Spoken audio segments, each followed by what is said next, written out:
menceritakan tentang dongeng legenda Danau Toba. Ada yang sudah tahu ceritanya? Yuk kita simak bersama-sama.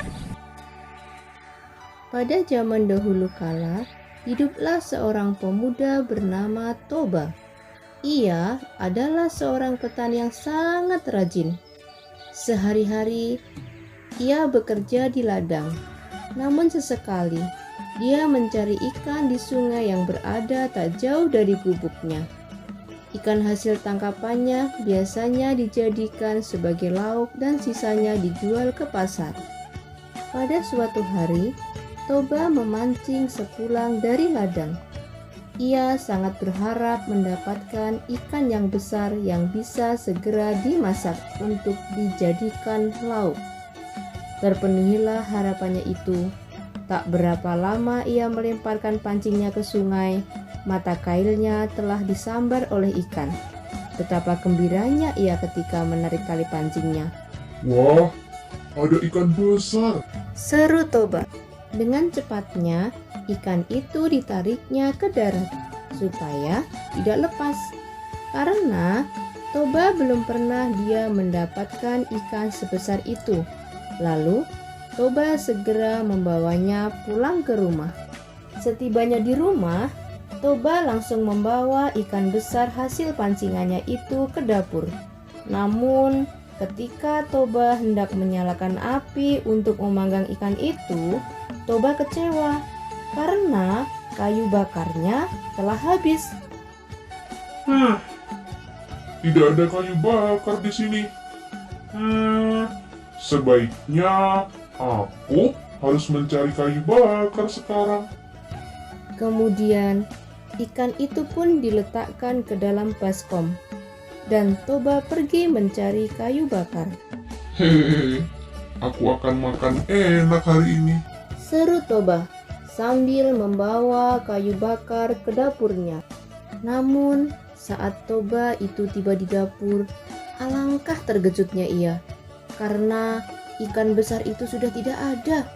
Yang ada adalah kepingan uang emas. Hah? Di mana ikanku tadi? Dan itu uang emas siapa?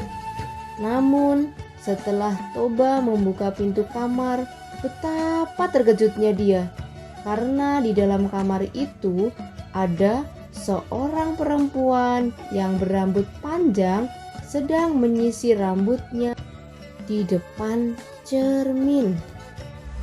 Wah, alangkah cantiknya perempuan ini.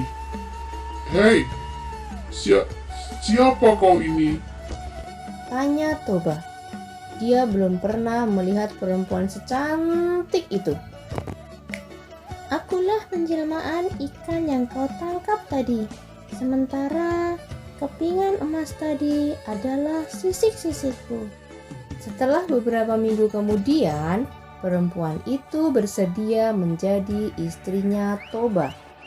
Aku mau menjadi istrimu, tapi aku punya satu syarat, kata perempuan itu. Katakan, apa syaratnya? Jika kita nikah nanti, janganlah kamu pernah mengungkit asal mulaku sebagai seekor ikan. Aku tidak akan menanggung akibatnya jika kamu melanggarnya. Toba pun menyanggupinya. Baginya, itu syarat yang mudah. Lalu, mereka pun menikah. Dan tidak lama kemudian mereka dikaruniai seorang anak laki-laki. Anak laki-laki itu diberi nama Samosir. Anak itu sangat dimanjakan oleh ibunya, yang mengakibatkan menjadi anak yang pemalas dan kerjanya hanya bermain-main dan makan. Ia tidak pernah membantu orang tuanya. Pada suatu hari, Samosir diminta ibunya untuk mengantarkan makanan ke ladang untuk ayahnya. Awalnya, Samosir tidak mau, namun ibunya terus membujuknya sampai akhirnya Samosir mau. Baiklah ibu, Samosir akan mengantarkan makanan ini untuk ayah. Namun di tengah-tengah perjalanan, ia bertemu dengan teman-temannya. Selesai bermain, Samosir merasa lapar. Aduh, lapar sekali aku. Aku makan saja makanan ini. Hehehe. Maka makanan yang seharusnya buat ayahnya dimakan oleh Samosir dan hanya menyisakan sedikit buat ayahnya. Sementara di ladang, ayahnya sudah sangat kelaparan. Apalagi dari pagi ia belum sarapan. Hari sudah mulai siang, perutnya sudah mulai keroncongan. Lama-kelamaan ia begitu kesal. Mengapa sampai saat ini belum ada kiriman makanan? Kata ayahnya. Akhirnya ia menghentikan pekerjaannya dan beristirahat sebentar sambil menunggu makanannya datang. Setelah beberapa saat, Samosir datang membawa makanan. Ia begitu semangat menyambut anaknya. Namun saat membuka makanannya, ayahnya sangat terkejut karena makanannya tinggal sisa sedikit sekali. Dan akhirnya kesabaran ayahnya jadi hilang. Oleh karena itu, ayahnya sangat marah sekali. Mengapa sampai saat ini belum ada kiriman makanan? Toba memukul Samosir. Tanpa sadar, Toba sudah melanggar perjanjian yang dulu pernah disyaratkan oleh istrinya. Sambil menangis, anak itu berlari pulang menemui ibunya di rumah. Samosir mengadu kepada ibunya. Ibu, kata ayah, aku ini anak ikan. Apa benar, Bu?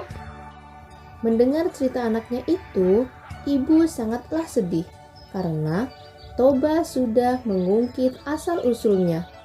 Kemudian, ibunya menyuruh Samosir untuk pergi ke atas bukit.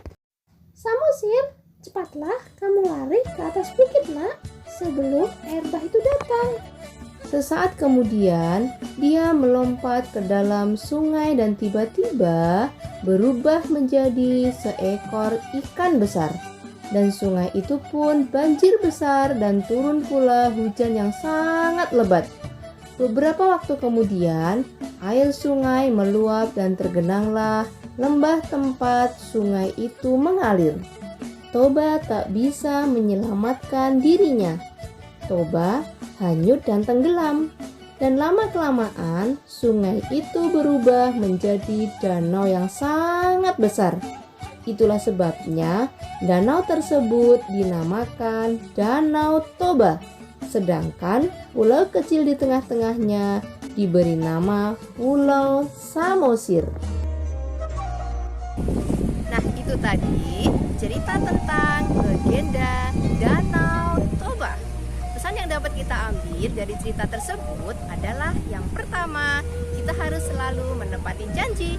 Jangan suka meremehkan hal sekecil apapun, karena janji adalah segalanya.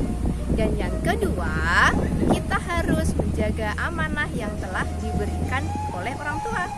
Nah, untuk itu, berbaktilah kalian kepada orang tua. Sekian legenda tentang dongeng Danau Toba yang dapat Bu Yuli sampaikan. Terima kasih.